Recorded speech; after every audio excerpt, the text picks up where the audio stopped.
Good morning, all. In this semester, we will be dealing with the subject Business Statistics. This is the syllabus of your complementary course Business Statistics. Our course code is CC1431.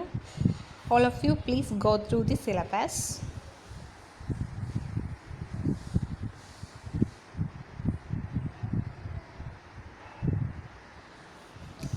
The books recommended for you to study the subject is as given below.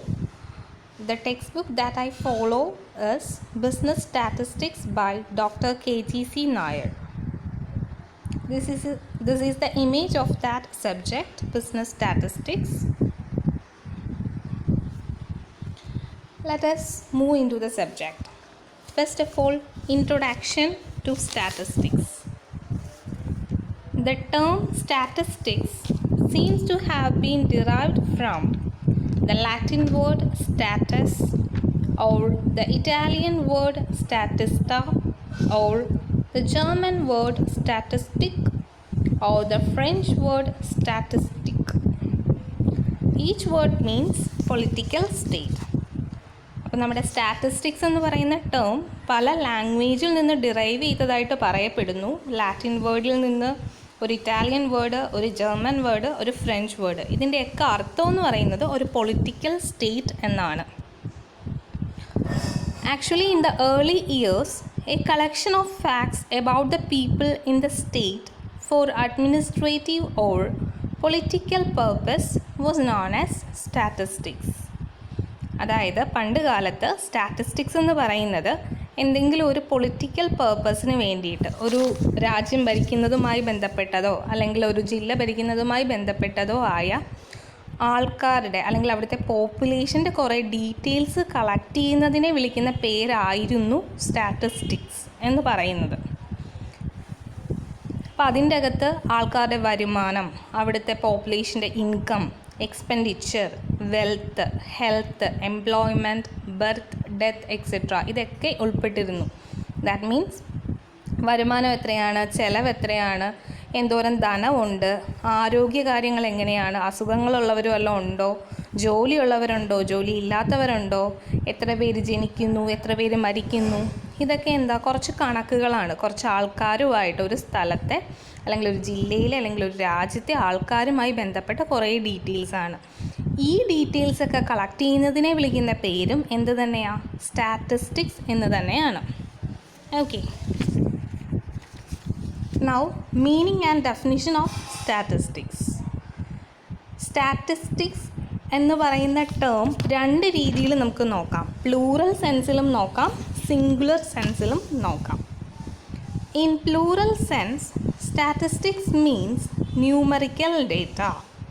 Plural സെൻസിൽ സ്റ്റാറ്റിസ്റ്റിക്സിൻ്റെ അർത്ഥം എന്ന് പറയുന്നത് ഒരു numerical ഡേറ്റയാണ്. Numerical data എന്ന് വെച്ചാൽ number related data. For example, Cherthala എന്ന് പറയുന്ന ലൊക്കാലിറ്റിയിൽ 10 ലക്ഷം ആൾക്കാർ താമസിക്കുന്നു. ഞാൻ എക്സാമ്പിൾ പറഞ്ഞതാണ്. അപ്പോൾ അവിടെ ഒരു 10 ലാക്ക് എന്നൊരു ന്യൂമറിക്കൽ ഡേറ്റ വന്നില്ലേ? അങ്ങനത്തെ ഒരു ഡേറ്റയാണ് നമ്മൾ പ്ലൂറൽ സെൻസിൽ സ്റ്റാറ്റിസ്റ്റിക്സ് എന്ന് പറയുന്നത്. In singular sense, statistics means the different techniques and methods used for collection, analysis and interpretation of numerical data. Singular സെൻസിൽ പറയാനാണെങ്കിൽ ഈ നേരത്തെ പറഞ്ഞ ന്യൂമറിക്കൽ ഡേറ്റ കളക്ട് ചെയ്യാൻ ഉപയോഗിക്കുന്ന ടെക്നിക്ക് അല്ലെങ്കിൽ മെത്തേഡ് ഏതാണോ ആ മെത്തേഡിനെയും നമ്മൾ സ്റ്റാറ്റിസ്റ്റിക് എന്ന് പറയും. ഫോർ എക്സാമ്പിൾ, ഇപ്പം നിങ്ങൾ എത്ര പേർക്ക് ജോലിയുണ്ട്, അല്ലെങ്കിൽ യൂത്തിനിടയിൽ എത്ര കുട്ടികൾ പഠിക്കുന്നതിൻ്റെ കൂട്ടത്തിൽ വർക്ക് ചെയ്യുന്നു, അപ്പോൾ അത് കളക്ട് ചെയ്യുന്നത് ഒരു ക്വസ്റ്റ്യനെയർ മെത്തേഡ് വെച്ചിട്ടാണെന്ന് വിചാരിക്കുക. ക്വസ്റ്റ്യനെയർ മെത്തേഡ് അറിയാമല്ലോ, നമ്മൾ പണ്ട് പഠിച്ചിട്ടുള്ളതല്ലേ. എന്താ ക്വസ്റ്റ്യനെയർ മെത്തേഡ്? പ്രീവിയസ്ലി സെറ്റ് ചെയ്ത ഒരു ക്വസ്റ്റ്യനെയർ ആ പറയുന്ന ഗ്യാങ്ങിലോട്ട് അല്ലെങ്കിൽ ആ ഒരു പോപ്പുലേഷൻ്റെ ഇടയിൽ കൊടുക്കും. അവരെ കൊണ്ട് ഫില്ല് ചെയ്തത് തിരിച്ചു മേടിക്കും. അതൊരു മെത്തേഡാണ് അല്ലെങ്കിൽ ഒരു ടെക്നിക്കാണ്. ആ ടെക്നിക്കിനെ വിളിക്കുന്ന പേരും സ്റ്റാറ്റിസ്റ്റിക് എന്നാണ്. ഇതാണ് സിംഗുലർ സെൻസിലെ മീനിങ്. ഇനി 1-2 ഡെഫിനിഷൻസ് നോക്കാം. ഏതെങ്കിലും ഒരെണ്ണം നിങ്ങൾ ബൈ ഹാർട്ട് ചെയ്യുക. According to A.L. Bowley, statistics are numerical statements of facts in any department of inquiry placed in relation to each other. Then, according to Lovett, statistics is the science which deals with the collection, classification, and tabulation of numerical facts as the basis for explanation, description, and comparison of phenomena. Another definition is given by Croxton and Cowden. According to Croxton and Cowden, statistics is the collection, presentation, analysis, and interpretation of numerical data. Generally, statistics refers to numerical statements as well as a statistical methodology.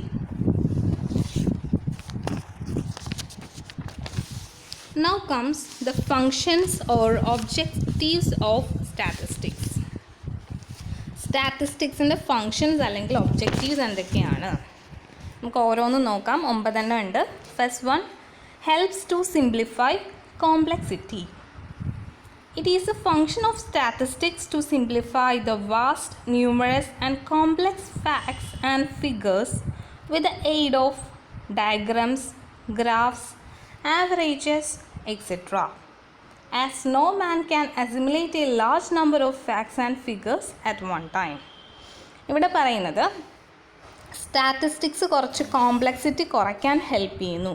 വലിയ വലിയ data നമ്മൾ collect ചെയ്യുമ്പോൾ, ഇപ്പോൾ ഒരു രാജ്യത്തെ population collect ചെയ്യുവാണ്, അതിൽ എത്ര മെൻ ഉണ്ട്, എത്ര വുമൺ ഉണ്ട്, എത്ര ചിൽഡ്രൻ ഉണ്ട്, അങ്ങനെ പല പല ഡീറ്റെയിൽസ് കളക്ട് ചെയ്യുന്നു. ഇതിനെ നമുക്ക് എന്തെങ്കിലും ഒരു ഡയഗ്രത്തിൻ്റെ രൂപത്തിലൊക്കെ റെപ്രസെൻ്റ് ചെയ്യാൻ പറ്റും. ഫോർ എക്സാമ്പിൾ പൈ ചാർട്ടായിട്ടോ ബാർ ഡയഗ്രാം ആയിട്ടോ ഒക്കെ അങ്ങനൊരു ഡയഗ്രത്തിൻ്റെ രൂപത്തിലാണ് റെപ്രസെൻ്റ് ചെയ്യുന്നതെങ്കിൽ നമുക്കത് കാണുമ്പോൾ കുറച്ചുകൂടെ എളുപ്പമായിരിക്കും. അതാണ് പറഞ്ഞിരിക്കുന്നത് ഒന്നാമത്തേത്. Then second one, to present facts in a systematic manner.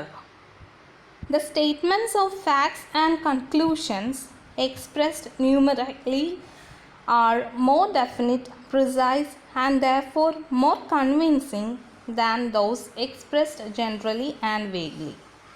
This helps easier and quicker understanding of the relevant information. Statistics use ചെയ്താൽ ഒരു സിസ്റ്റമാറ്റിക് മാനറിൽ നമുക്ക് ഡേറ്റയെ റെപ്രസെൻ്റ് ചെയ്യാൻ പറ്റും. അപ്പോൾ കുറച്ചുകൂടെ റെലവൻ്റ് ആയിട്ടുള്ള ഇൻഫർമേഷൻ പെട്ടെന്ന് മനസ്സിലാകാൻ സഹായിക്കുന്നു. Third one, to facilitate easy comparison of data with respect to time and location. ടൈമിനെയും ലൊക്കേഷനെയും വെച്ച് കണക്ട് ചെയ്ത് നമുക്ക് പെട്ടെന്ന് ഡേറ്റയെ കമ്പയർ ചെയ്യാൻ സാധിക്കുന്നു. That is, comparison is one of the main functions of statistics. The relation between two different groups is highlighted by certain mathematical measures such as averages, coefficient, ratios, etc. റേഷ്യോസോ ആവറേജസോ കോഎഫിഷ്യൻസോ അങ്ങനെ ഏതെങ്കിലും ഒരു mathematical measure use ചെയ്ത് നമുക്ക് രണ്ട് ഡേറ്റയെ compare ചെയ്യാൻ പറ്റും പെട്ടെന്ന്. Fourth one, to help in formulating and testing hypothesis. എന്തെങ്കിലും ഒരു ഹൈപ്പോത്തസിസ് ഫോർമുലേറ്റ് ചെയ്യാനും അതുപോലെ തന്നെ അത് ടെസ്റ്റ് ചെയ്ത് നോക്കാനും ഹെൽപ്പ് ചെയ്യുന്നു. That means it helps to develop new theories and to evaluate the success or failure of plans and theories. അതിനെയാണല്ലോ ഹൈപ്പോത്തസിസ് എന്ന് പറയുന്നത്. Okay, fifth one, to help in testing the laws of other sciences. The correctness of laws of physical sciences and social sciences can be tested only with the help of statistical techniques. Physical സയൻസിലെ അല്ലെങ്കിൽ സാമൂഹ്യ ശാസ്ത്രത്തിലെ എന്തെങ്കിലും ചില കാര്യങ്ങളൊക്കെ test ചെയ്യണമെങ്കിൽ statistical technique തന്നെ use ചെയ്യേണ്ടി വരും. അത് ശരിയാണോ തെറ്റാണോ എന്നൊക്കെ അറിയാൻ വേണ്ടിയിട്ട്. Sixth one, to indicate trend behaviour. നമുക്ക് പുതിയ പുതിയ ട്രെൻഡ് ബിഹേവിയേഴ്സ് കണ്ടുപിടിക്കാൻ വേണ്ടി അല്ലെങ്കിൽ അതിനെ റെപ്രസെൻ്റ് ചെയ്യാൻ വേണ്ടിയിട്ട് സ്റ്റാറ്റിസ്റ്റിക്സ് യൂസ് ചെയ്യാം. ഫോർ എക്സാമ്പിൾ, യൂത്തിൻ്റെ ഇടയിലുള്ള ഡ്രസ്സിങ് സ്റ്റൈലിൻ്റെ ട്രെൻഡ് എങ്ങനെയാണ്, അല്ലെങ്കിൽ കോവിഡ് ടൈം വന്നപ്പോഴത്തേക്ക് ഡ്രസ്സിങ് സ്റ്റൈലിൽ എന്തെങ്കിലും വ്യത്യാസം വന്നോ, പർച്ചേസിങ് ബിഹേവിയറിൽ വ്യത്യാസം വന്നോ, കൂടുതൽ പേരും പുറത്തിറങ്ങാത്തത് കൊണ്ട് തന്നെ പർച്ചേസിങ് കുറഞ്ഞോ കൂടിയോ, അങ്ങനെ പലതരത്തിലുള്ള ട്രെൻഡ് ബിഹേവിയർ നമുക്ക് സ്റ്റാറ്റിസ്റ്റിക്സ് യൂസ് ചെയ്ത് മനസ്സിലാക്കാൻ പറ്റും. ഏഴാമത്തത് to measure uncertainty. In most of the social fields like business, commerce, economics, etc., it becomes necessary to take decisions in the face of uncertainty and study the chance of occurrence of certain events and their total effects on the policies adopted. In such cases, it will be easy to use statistics. എന്തെങ്കിലും uncertainty ഉള്ള കേസിൽ നമുക്ക് പൂർണ്ണമായും പറ്റില്ലെങ്കിലും പഴയ data വെച്ചിട്ട് അല്ലെങ്കിൽ statistics use ചെയ്തിട്ട് കുറച്ചൊക്കെ അൺസർട്ടൈനിറ്റി മെഷർ ചെയ്യാൻ സാധിക്കുന്നു. 8th one, to study the relationship between different phenomenon. പല പല ഫിനോമിനൻസ് തമ്മിലുള്ള റിലേഷൻഷിപ്പ് പഠിക്കാൻ നമുക്ക് സ്റ്റാറ്റിസ്റ്റിക്സ് യൂസ് ചെയ്യാം. For example, the relationship between price and demand can be studied. അല്ലെങ്കിൽ ബർത്ത് റേറ്റും ഡെത്ത് റേറ്റും തമ്മിലുള്ള ബന്ധം എന്താണെന്ന് പഠിക്കാൻ സ്റ്റാറ്റിസ്റ്റിക്സ് യൂസ് ചെയ്യാം. ഓക്കെ, ഇതിന് യൂസ് ചെയ്യുന്ന കുറച്ച് സ്റ്റാറ്റിസ്റ്റിക്കൽ ഡിവൈസസ് ഉണ്ട്, such as coefficient of variation, coefficient of correlation, regression analysis etcetera. ഈ പറഞ്ഞ കാര്യങ്ങളൊക്കെ റിഗ്രഷൻ, കോറിലേഷൻ, വേരിയേഷൻ ഒക്കെ നമ്മൾ പിന്നീട് പഠിക്കുന്നതാണ്. അപ്പം നോക്കാം. ഓക്കെ, ഇപ്പോൾ ജസ്റ്റ് അറിഞ്ഞിരുന്നാൽ മതി.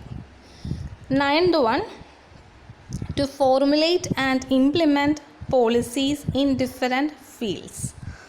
പല പല ഫീൽഡുകളിൽ പുതിയൊരു പോളിസി കൊണ്ടുവരാൻ, ഫോർമുലേറ്റ് ചെയ്യാൻ അല്ലെങ്കിൽ അത് നടപ്പാക്കാൻ, ഇംപ്ലിമെൻറ്റ് ചെയ്യാനൊക്കെ സ്റ്റാറ്റിസ്റ്റിക്സ് യൂസ് ചെയ്യാം. Such as in planning, taxation, foreign trade, ഇതിലൊക്കെ പുതിയ പോളിസീസ് അഡോപ്റ്റ് ചെയ്യാനും ഇംപ്ലിമെൻറ്റ് ചെയ്യാനും ഒക്കെ നമ്മൾ സ്റ്റാറ്റിസ്റ്റിക്സ് യൂസ് ചെയ്യുന്നു. That's all about the functions or objectives of statistics. അപ്പോൾ 9 എണ്ണം ഉണ്ട്. അറ്റ്ലീസ്റ്റ് ആ ഹെഡിങ്സ് എങ്കിലും പഠിക്കുക. ബാക്കി ഞാൻ അതിൻ്റെ അകത്ത് പറഞ്ഞിരിക്കുന്ന മാറ്റേഴ്സ് മനസ്സിലാക്കി വയ്ക്കുക, so that you can write it in your own words. Okay, പക്ഷേ ഈ ഹെഡിങ്സ്, അതായത് മെയിൻ പോയിൻറ്റ്സ് ബൈ ഹാർട്ട് ചെയ്തേക്കുക. Next is importance of statistics. ഈ സ്റ്റാറ്റിസ്റ്റിക്സിൻ്റെ ഇമ്പോർട്ടൻസ് എന്തൊക്കെയാണ്? മെയിനായിട്ട് 5 കാര്യങ്ങളാണ് നോക്കുന്നത്. First one, simple presentation of data. നമ്മൾ ആ ഫംഗ്ഷനിൽ തന്നെ ഇടയ്ക്ക് പറഞ്ഞിട്ടുണ്ടായിരുന്നു, it helps to simplify complexity എന്ന്. അതുപോലെ ഏറ്റവും എളുപ്പത്തിൽ ഡേറ്റയെ പ്രസൻറ്റ് ചെയ്യാൻ, സിമ്പിളായിട്ട് പ്രസൻറ്റ് ചെയ്യാൻ സ്റ്റാറ്റിസ്റ്റിക്സ് ഹെൽപ്പ് ചെയ്യുന്നു. Statistics helps in presenting large volume of data in a simple and classified form which can be understood even by a layman. ഏറ്റവും താഴെ തട്ടിലുള്ള ഒരാൾക്ക് പോലും മനസ്സിലാകുന്ന രീതിയിൽ അത്ര എളുപ്പമായിട്ട് നമുക്ക് ഡേറ്റയെ പ്രസൻറ്റ് ചെയ്യാൻ സാധിക്കും. Second point is it helps in comparison. Statistics നമ്മളെ ഏതെങ്കിലുമൊക്കെ ഡേറ്റ തമ്മിൽ കമ്പയർ ചെയ്യാൻ ഹെൽപ്പ് ചെയ്യുന്നു. Okay, third one, helps in decision making. എന്തെങ്കിലും തീരുമാനങ്ങൾ, വളരെ ക്രൂഷ്യലായിട്ടുള്ള ഡിസിഷൻസ് ഒക്കെ എടുക്കാൻ ബിസിനസ്മെന്നെ ഹെൽപ്പ് ചെയ്യുന്നു statistics. With the help of the techniques and methods of analysis or interpretation of data, right conclusion can be reached at and decisions can be taken accordingly. Fourth one, helps in measuring relationships. നമ്മളത് നേരത്തെ പറഞ്ഞിട്ടുണ്ടായിരുന്നു, പ്രൈസും ഡിമാൻഡും തമ്മിൽ അല്ലെങ്കിൽ birth റേറ്റും death റേറ്റും തമ്മിൽ, അങ്ങനെ എന്തെങ്കിലും 2 ക്വാണ്ടിറ്റീസ് തമ്മിലുള്ള ബന്ധം അഥവാ റിലേഷൻഷിപ്പ് മെഷർ ചെയ്യാൻ സ്റ്റാറ്റിസ്റ്റിക്സ് ഹെൽപ്പ് ചെയ്യുന്നു. അപ്പോൾ helps in measuring relationship. And the final one, 5th one, is helps in planning and policy formulation. Statistics gives material facts for the businessmen as well as to the administrators so as to serve as a guide in planning and in shaping future policies and programs. പുതിയ എന്തെങ്കിലും policies plan ചെയ്യാൻ, അതുപോലെ policy formulate ചെയ്യാനൊക്കെ statistics help ചെയ്യുന്നു. അതാണ് importance of statistics. Now comes limitations of statistics. സ്റ്റാറ്റിസ്റ്റിക്സിൻ്റെ limitations എന്താണ്, അല്ലെങ്കിൽ പോരായ്മകൾ എന്തൊക്കെയാണ്? ഒന്നാമത്തത്, statistics does not study qualitative phenomenon. ഇവിടെ ക്വാണ്ടിറ്റേറ്റീവ് ആയിട്ടുള്ള കാര്യങ്ങൾ മാത്രമാണ് നമ്മൾ നോക്കുന്നത്. സ്റ്റാറ്റിസ്റ്റിക്സിൽ ക്വാളിറ്റേറ്റീവ് ആയിട്ടുള്ള കാര്യങ്ങൾ നമ്മൾ നോക്കുന്നില്ല. Qualitative phenomena includes intelligence, honesty etcetera. അതൊന്നും നമുക്ക് മെഷർ ചെയ്യാൻ സാധിക്കത്തില്ല. Second limitation is statistics is incapable of revealing all aspects of a problem. എന്തെങ്കിലും ഒരു പ്രശ്നം ഉണ്ടായാൽ ഫാക്ട്സും ഫിഗേഴ്സും വെച്ചിട്ട് നമുക്ക് ഡിസ്ക്രൈബ് ചെയ്യാൻ പറ്റും സ്റ്റാറ്റിസ്റ്റിക്സ് വഴി. അതല്ലാതെ അതിൻ്റെ എല്ലാ ആസ്പെക്റ്റും, ആ പ്രോബ്ലത്തിൻ്റെ, ആ പ്രശ്നത്തിൻ്റെ ബാക്കി ആസ്പെക്റ്റുകളൊന്നും മനസ്സിലാക്കാൻ സാധിക്കത്തില്ല. Third limitation is the statistical laws lack accuracy. Statistics use ചെയ്ത് ചെയ്യുന്നതൊക്കെ ഫുള്ളി അക്യുറേറ്റ് ആണ്, അല്ലെങ്കിൽ നല്ല അക്യുറസി ഉണ്ടെന്ന് നമുക്ക് പറയാൻ പറ്റില്ല. They are not precise and correct and true as the laws of physics or astronomy. നമ്മൾ ലോസ് ഓഫ് ഫിസിക്സ് ഒക്കെ പറയുന്നത് പോലെ, ന്യൂട്ടൺസ് ലോ എന്നൊക്കെ പറയില്ലേ, അതുപോലെ അത്ര ആക്യുറേറ്റ് ആകണം എന്നില്ല സ്റ്റാറ്റിസ്റ്റിക്സ്. ഡേറ്റയിൽ എവിടെയെങ്കിലും ചെറിയൊരു തെറ്റ് പറ്റിയാൽ നമ്മൾ ചെയ്തു വന്ന ഫുള്ള് കാര്യങ്ങൾ തെറ്റിപ്പോവും. Then fourth one, statistics does not deal with individual items because it generally deals with groups or aggregates only. Individual ഐറ്റത്തെ അല്ല, നമ്മൾ കൂടുതലായിട്ടും ഗ്രൂപ്പായിട്ടുള്ള ഐറ്റംസ് അല്ലെങ്കിൽ കുറേ ഡേറ്റയെ ആയിരിക്കും സ്റ്റാറ്റിസ്റ്റിക്സ് വെച്ച് റെപ്രസെൻറ്റ് ചെയ്യുന്നത്. For example, the per capita income is obtained by dividing the total income by the total population. It does not reveal the poverty of individuals. ഇപ്പോൾ നമ്മൾ പെർ ക്യാപിറ്റ ഇൻകം നോക്കാൻ നേരത്തെ എന്താ ചെയ്യുക? ടോട്ടൽ ഇൻകം നോക്കും, അത് divided by total population ചെയ്യും. അപ്പം നമുക്ക് പെർ ക്യാപിറ്റ ഇൻകം, ഒരു രാജ്യത്തെ പെർ ക്യാപിറ്റ ഇൻകം അഥവാ PCI കിട്ടും. പക്ഷേ അവിടെ എത്ര പോവേർട്ടി ഉള്ള ആൾക്കാരുണ്ട്, അല്ലെങ്കിൽ ദരിദ്രരായിട്ടുള്ള ആൾക്കാർ എന്തോരം ഉണ്ട് എന്നൊരു ഡേറ്റ നമുക്ക് കിട്ടത്തില്ല. പകരം ഇപ്പോൾ ഒരു രാജ്യത്ത് 1,00,000 ആൾക്കാരാണുള്ളതെങ്കിൽ ആ 1,00,000 പേരിൽ മേ ബി ഒരു 80,000 പേർക്ക് ജോലി കാണും, 20,000 പേർക്ക് ജോലി കാണത്തില്ല. പക്ഷെ പെർ ക്യാപിറ്റ ഇൻകം കണ്ടുപിടിക്കുമ്പോൾ നമ്മൾ ചെയ്യുന്നത് ആ 80,000 പേരുടെ ഇൻകം കൂട്ടും, എന്നിട്ട് ഡിവൈഡഡ് ബൈ ടോട്ടൽ പോപ്പുലേഷൻ ചെയ്യും. പക്ഷെ അപ്പോൾ ചെയ്യാനായിട്ട് പറ്റുന്നത് ആ ദരിദ്രരായിട്ടുള്ള 20,000 പേർക്ക് പോലും എത്രയോ ഒരു എമൗണ്ട് ഇൻകം ഉണ്ട് എന്നൊരു തെറ്റിദ്ധാരണ നമുക്കുണ്ടാവും. കിട്ടിയോ? Then next is statistics is liable to be misused. പലപ്പോഴും ഡേറ്റ മിസ്യൂസ് ചെയ്യാനുള്ള സാധ്യത കൂടുതലാണ്. Because any person can misuse it and draw any kind of conclusion easily. And the last one is data must be uniform. The data used for statistical analysis must be uniform always. എപ്പോഴും uniform ആയിട്ടുള്ളൊരു ഡേറ്റയെ മാത്രമേ നമുക്ക് statistics use ചെയ്ത് ചെയ്യാൻ പറ്റത്തുള്ളൂ. Okay, that's all about the limitations of statistics. Then here comes the last topic of this session, which is distrust of statistics. Distrust എന്ന് പറഞ്ഞാൽ it refers to disbelief or lack of faith in statistics. സ്റ്റാറ്റിസ്റ്റിക്സിലുള്ള വിശ്വാസമില്ലായ്മ അല്ലെങ്കിൽ ആ ഒരു ഡിസ്ബിലീഫിനെ വിളിക്കുന്ന പേരാണ് distrust of statistics. കിട്ടിയോ? Distrust 1 മാർക്കിനൊക്കെ പൊതുവെ വരാറുള്ളൊരു ക്വസ്റ്റ്യനാണ് ഡിസ്ട്രസ്റ്റ് എന്താണെന്ന്. കേട്ടോ? 1 മാർക്ക് ക്വസ്റ്റ്യൻസിൽ നമ്മൾ പൊതുവെ കാണാറുള്ളതാണ് ഡിസ്ട്രസ്റ്റ്. എളുപ്പമാണ്, ജസ്റ്റ് ഒന്ന് നോക്കി വയ്ക്കുക. Generally, the figures and statistical methods are liable to be misused if they fall in the hands of economic and unscrupulous people.